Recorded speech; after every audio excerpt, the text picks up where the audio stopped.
Okay, just to continue that idea, you have 11, the Sfirot, the 10 Sfirot of holiness, they have inside them Kedusha. Okay? The 10 Sfirot of the Klippa, they have nothing within them at all. They can, and the Spirit of Kedusha refuse, don't allow any Kedusha from them to be taken in to create 10 Sfirot. So where does it come from? The Chelbena, which is corresponding to the lowest sphere and the holiness, the Malchut, has in it a galbanim, it has a reach ra. They say from the Chelbena is made what's called the Levona, the same letters. Chelbena, inside you have Levona, okay? Which becomes this makif, this higher light, taken to the side of the klipa, and from that or makif number 11, the 10 spirit of the impurity they gain their nourishment from. But what's the point? They have no kedusha inside of them whatsoever. Inside of them, there's no kedusha. The kedusha is being borrowed from the levon, the number 11, this or makif. So the klipot, what they do, the ktoret, what it does is that it wipes out it removes the kedusha from each of the 10, and then when it gets to levona and kills it, automatically all the klipot just lose everything. All the kedusha is taken away, but it wasn't from the 10. It was from the number 11. It just gets to number 11. To get to number 11, it has to go through all the 10. The malchut of the sitra achran, all the way up, up, up, up, up. When it gets to number 11, the levona of the klipa, and it wipes it out there, automatically all the 10, they lose their energy. So they point out the commentaries, on the rest of commentaries also, that you see that the klipa has no kedusha in it at all. It's all outside. The kedusha that it's borrowing is outside of you. As opposed to a Jew in simcha and kedusha, everything is kikarov elecha davar. Everything is right next to you. You don't have to go far. The person feels the grass is greener on the other side. That's the expression, right? That's the trick. The trick is the grass is green on the other side. The person begins to think, oh, if I was there, it would be better. If I was living in Tzfat, it would be better than living in Yerushalayim. If I was doing this, if I was there, if I was like everybody. When a person begins to compare himself to other people in class and all that stuff, the peer pressure. Yeah, if I was only like them, if only that. It's all empty. It's all not true. It's all sheker.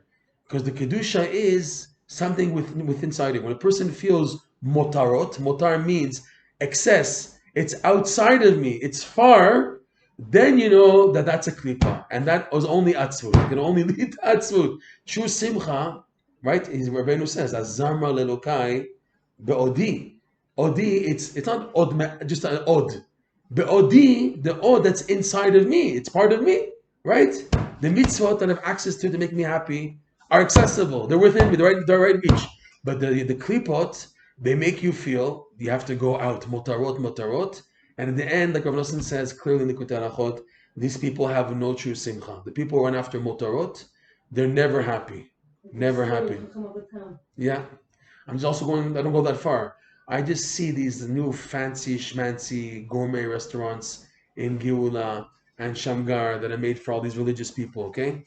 And I see the people's faces, and they're buying like these expensive sushi dishes, kosher, mahadrin, expensive food, and I don't see anybody really happy. You see people, no one's smiling, no one's enjoying. They're just feeling, pretending as if they're going to get some hana'ah from this expensive food that you don't really need. And all that excess is, and you don't see the happiness on their faces. It's so weird. You don't go so far to that far. It's just in our neighborhoods and everything, you can see that also happening already. The person has to work on being bisimcha on what he has. It's not easy. So Rav Nosson says in the Likutei Halachot pretty clearly, because it's not easy, it's to connect to the simcha of what you're doing. You have a mitzvah in front of you, and you can't be happy. What's going on? Why am I not happy? I have Shabbat. I'm doing Shabbat, and I should be feeling like a king, and I don't. I put on my talit in the morning, and I don't feel the simcha. I put on my tefillin, and I don't feel the simcha. What's wrong with me? Do I have a psychological problem? Do I have a mental problem? Do I need a tipul? What's my problem? So Rav Nosson says, because of this, a person needs a tzaddik in his life. The tzaddik is the one who shines the light of the mitzvah. This tzaddik, he opened the door. Whenever tzaddik opened the door, that tzaddik now is responsible for shining that light to everybody else. It's like that famous story in Tzfat that the Rav Yosef Karo had a deep question that bothered him for a long time, and just to come up to the question took many months for him to ask the question in the first place.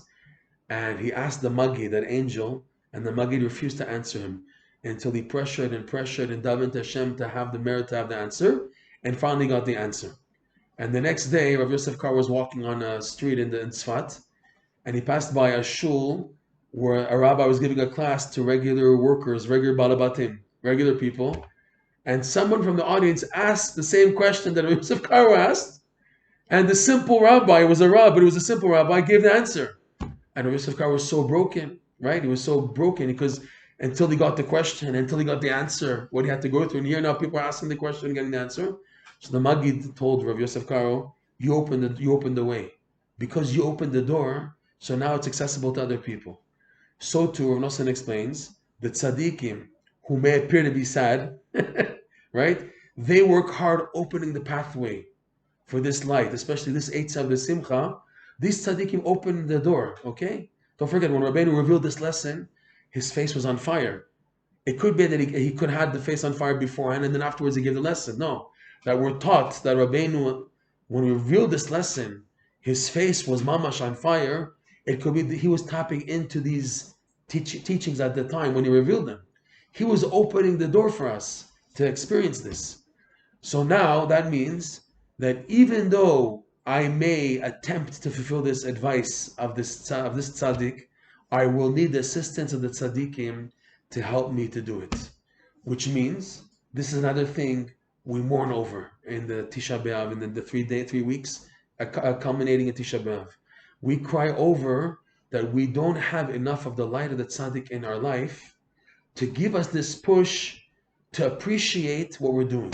We're doing everything, but we don't appreciate it. We're putting on tefillin every morning. Go to the mikveh. We keep Shabbat, Yom Kippur. We do tons of mitzvot today. Baruch Hashem, in Mahadrin, the way we have Sukkot today, Jews 200 years ago could only dream of having a kosher Sukkah like we do. Baruch Hashem. We have all the mitzvot perfect. That we have, kosher, cleaned chasa and gush katif products and everything, all the greeneries, and there's the bug free and everything is super clean. They can only dream 200 years ago to have that. That we have kosher meat and chicken, ready packaged. All you have to do is just put it in the oven and it's ready to eat.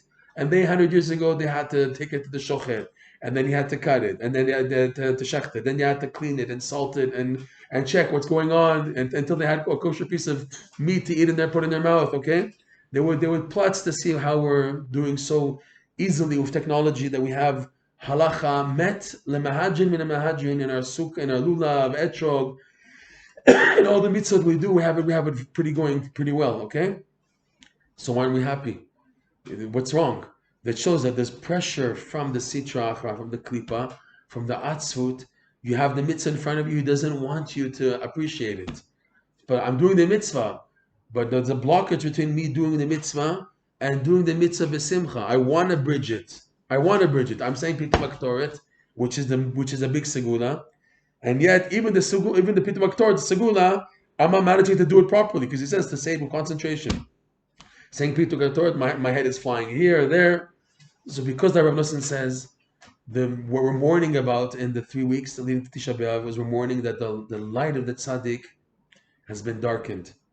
If the light of the tzaddik shines, the whole world will come back to Hashem. If the light of the tzaddik is shining, I can easily do the mitzvot b'simcha because I have this light shining on me. Okay, I was thinking that it's hinted to in Rabbi Zera. Rabbi Zera, Zer is like a crown. He's like a crown. When you have a crown on the head, it gives you what's it called? Attention. So there's no hesachadat. Zer, okay. Also, Rabbi with Abaye. I don't know what Abaye. That's another thing about the Talmud called Abaye. But with Rabbi Zera, there's a chidush there that the light of the tzaddik is shining, and when it's shining, then it's easy to be happy in doing the mitzvot. This Rav Nosson says is what we cry about. We cry in order to turn the efer to pe'er tachat efer, the same letters. That if now a person feels he's doing mitzvot, but it's like efer, it's like dirt, it's like dust, ashes. He feels no benefit in what he's doing. He knows simcha, But I know it's here though. This is the solution. It's right next to me. If a person mourns enough, he can turn his efer into pe'er, and this is parut. Pe'er is the idea of the crown also, right? They call it crown. Rabbi Zera, his name, Rabbi Zera. I was thinking about the Zer. Zer Zahav, right? Zer means like a crown of Nusin says, the Rashi says, right? So, Bekitzer, this is the point that a motarot, when a person feels a need for something outside, that's klipot, and there'll be no benefit that comes out of that. Person's in line and he sees a chocolate bar. He doesn't need the chocolate bar. He's waiting in line and he's about to pay for it to buy groceries that he does need at home for the kids, the cereal, the milk, the vegetables, the meat, stuff that they need. But then he sees the chocolate bar. He doesn't need it. And it's tempting. And they put it right in front of him, right in front of the cashier, right? So he can't withhold, he buys it, thinking the chocolate will soothe him. But just the opposite happens. Just the opposite. He gets angry, he gets sad, something happens to make him upset and everything. You would think, what's it connected to the chocolate bar? It is. Because once a person allows the motarot into himself, that allows the atzvut. And once atzvut is around the klipot, they use the creation to make a person down, to make a person to feel atzvut. So we should be zoche. What's the difference between atzvut and lev? The atzvut, this I forgot to say it totally, I forgot. The books of Dikduk, they explain that the word atzvut is connected to the word of azav, because the tzaddik and the zayin are from the same motzaot of the mouth, right? Zas sharatz, tzaddik and zayin. So they say that atzvut me is from the root of izavon. Itzavon, bitzavon techanan izavon. When a person feels left out, I feel left out. I feel like garbage. I feel I have no value. Okay? That is atzvut. Where a person feels Hashem doesn't need me. Hashem doesn't need my tefillin. My tefillin are a joke. My davening is a joke. My life is a joke. My Yiddishkeit is a joke. It's of no value. It's azuv. Whereas Rabbeinu says, Lev Nishmar is like a child crying to his tati to give him something. Why does the child cry to his tati to give him something? Because the child feels he is important. The child, he feels that his demands are right, are correct. I want this candy now because I am important and I need this candy. This belongs to me. The child has, believe it or not, a self-confidence. That's what Rav Zusha said. One of the three things you can learn from a child is that they're akshanim, right? And they're always besimcha, and they're always busy doing something. Okay, they're all interrelated. What Rav Zusha said, that they have self-confidence. The children. It's as they get older, they start getting depressed and sad because they begin to feel lack of self-confidence. They lose it. They begin to lose it, chas v'shalom, right?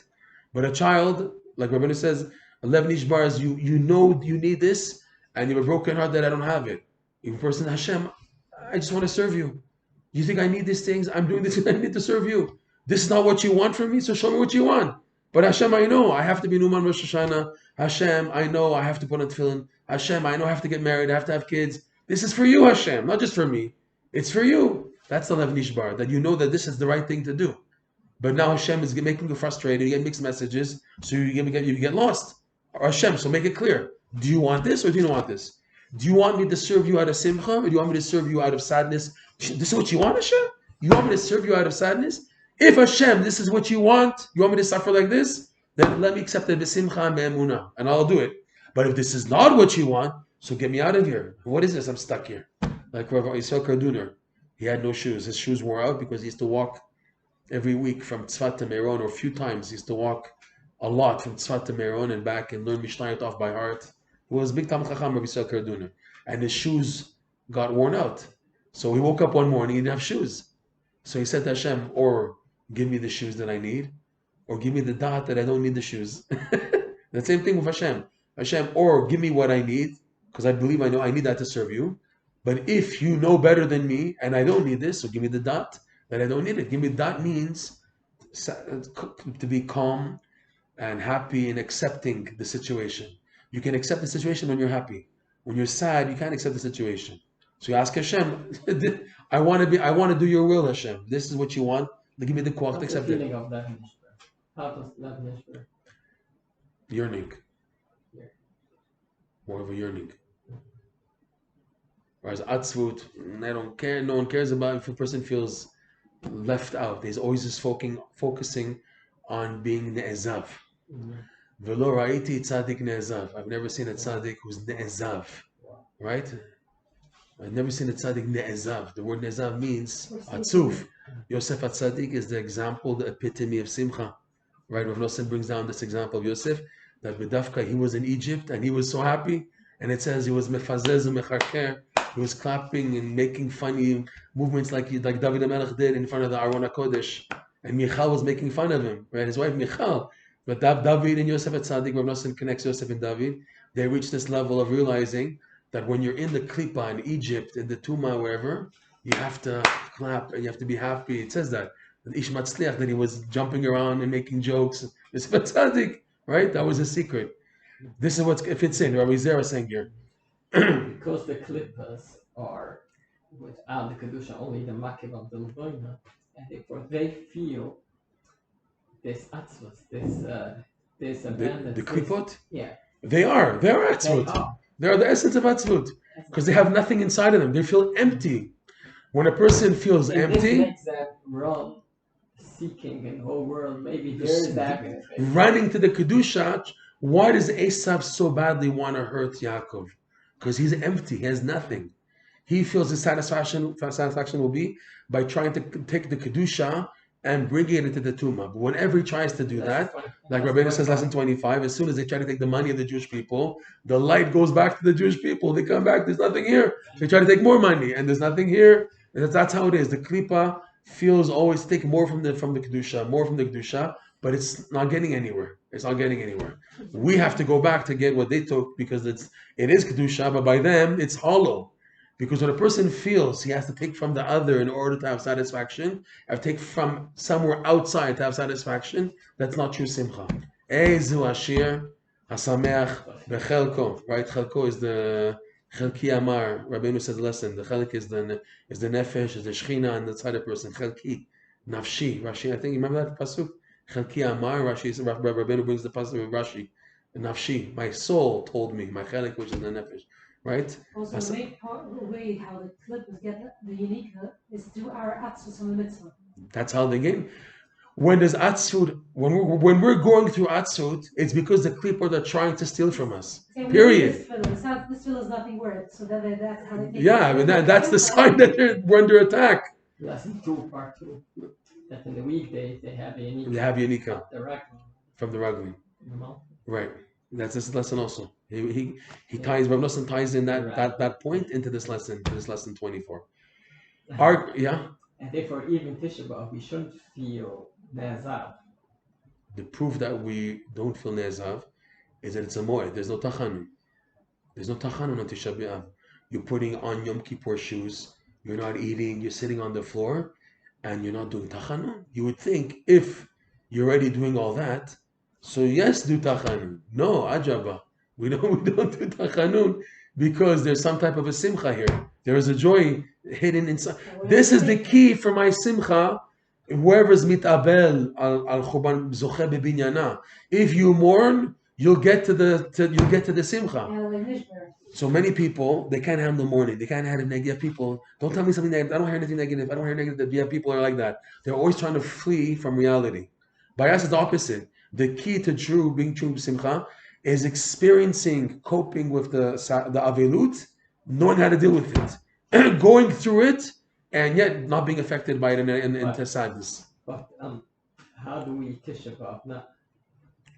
How could we not feel this ne'ezav in Tisha B'Av and feel close to Hashem, even we? You can cry out of Lev Nishbar on Tisha B'Av, or you can cry out of sadness. What's the beer? What's the okay? Lev Nishbar is, like we said, I have the self-confidence, and Hashem, I know we need this. This is part of me.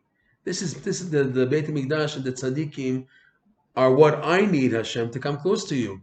So I'm crying out of the yearning for these items, the yearning, as opposed to I have nothing, I'm garbage, I'm finished, my life is over, and crying out of that's crying out of atzvut. Hashem hasn't forsaken us, even with he promised all the Nevi'ah that it's going to be rebuilt. So it's not that he has forsaken us. Proof to that, right now we see that. Yeah, proof to that is what Rav Nosson says. In the middle of Eicha, you have the biggest psukim of hope in the Torah. Chasdei Hashem ki lo tamnu. Where does that pasuk come from? In the middle of Eicha, and where Rav Nosson points out, the pasukim start getting harder and harder and harder. About like there's no hope, there's no hope, there's no hope, and all of a sudden, Al ken ochil, Al ken omar, Chasdei Hashem. Rav Nosson points out the biggest pasukim of hope are dafka in the book of Eicha. What's going on?